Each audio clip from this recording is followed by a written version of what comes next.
A lot for various reasons. Yeah, it's been a lot, but it's never a quiet week when you're an NBA player. But this one's been special for sure.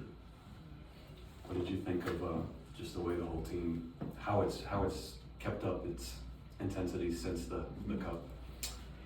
I think today was probably the most consistent, the game where we've been the most consistent for 48 minutes in my career, or it's at least definitely up there, because we really didn't give that many chances after the first quarter. So it shows, for me, in my opinion, today showed a lot of progression.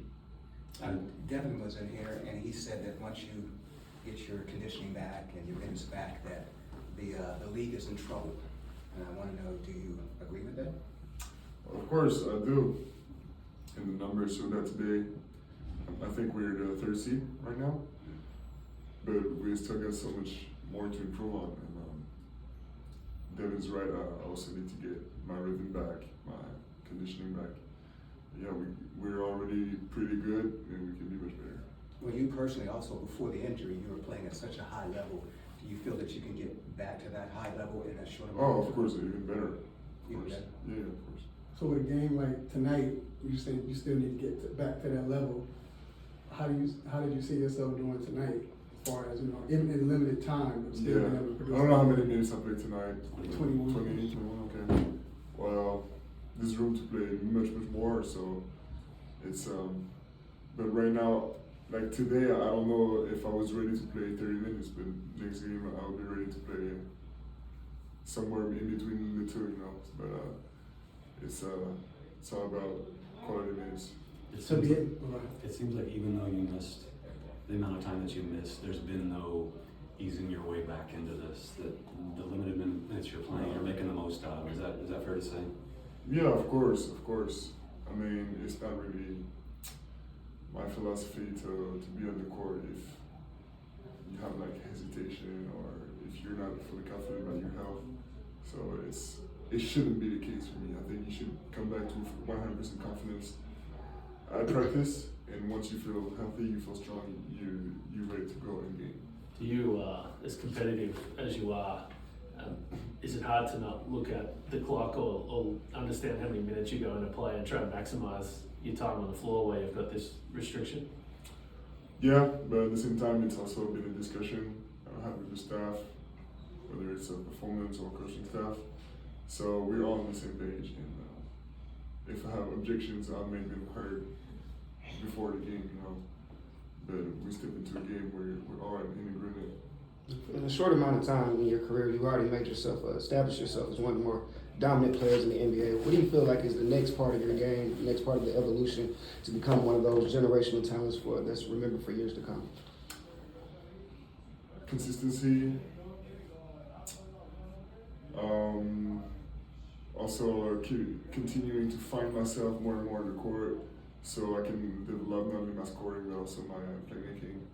And then it's going to be trying to do all this within the playoffs.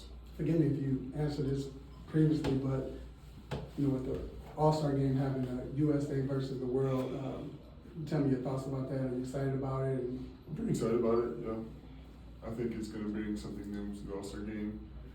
Hopefully some competitiveness for me, coming from me at least, that's for sure. And I know there's some guys also that are willing to do it, so I think it's going to be interesting. Last night you played Alex, and now you played Zach. Can you talk about the French evolution in the NBA? Yeah, of course. I mean, French prospects are popular right now, so I like that. It's very promising, and these guys, I mean, it's a pleasure to see guys like them that have the potential to leave a mark in the NBA. What makes this team so special? This team, what makes it so special? I think it is that we're deep, we got a lot of talent, but it's not just the sum of individuals. Like everybody buys into the project.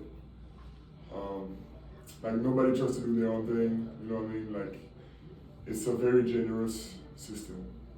Devin was talking about the lob to you tonight and almost laughing that sometimes he can throw it a little wide, that can create the highlight. Has there ever been a time where you have to tell these guys, come on, make it a little easier? It happens rarely, but when it does, it's so obvious that it's laughable. Just on the potential of this group, has anything changed from pre-season to now in terms of what you believe the ceiling is of what's capable this year?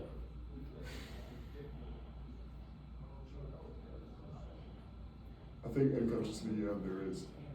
I mean, we're